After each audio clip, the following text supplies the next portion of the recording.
Jésus se mettait en route quand un homme accourut vers lui, se mit à genoux et lui demanda: Bon maître, que dois-je faire pour avoir en héritage la vie éternelle? Jésus lui dit: Pourquoi m'appelles-tu bon? Personne n'est bon sinon Dieu seul. Tu connais les commandements: ne commets pas de meurtre, ne commets pas d'adultère, ne commets pas de vol, ne porte pas de faux témoignages, ne fais de tort à personne, honore ton père et ta mère.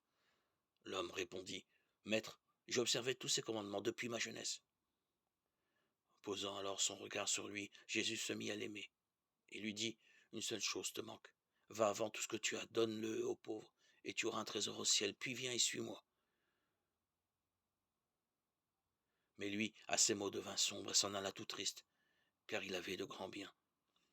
Alors Jésus regarda tout autour de lui et dit à ses disciples: Comme il sera difficile à ceux qui possèdent des richesses d'entrer dans le royaume de Dieu.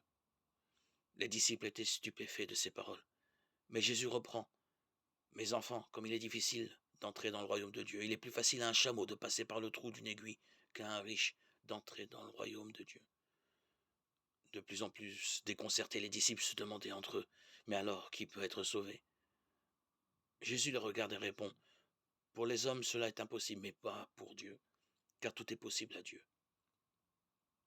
Pierre se mit à dire à Jésus: Voilà que nous avons tout quitté pour te suivre. Jésus déclara: Amen, je vous le dis, personne n'aura quitté à cause de moi et de l'évangile une maison, des frères, des sœurs, une mère, un père, des enfants ou une terre, sans qu'ils reçoivent en ce temps déjà le centuple. Maison, frères, sœurs, mère, enfants et terre, avec des persécutions, et dans le monde à venir, la vie éternelle. Beaucoup de premiers seront derniers, et les derniers seront les premiers.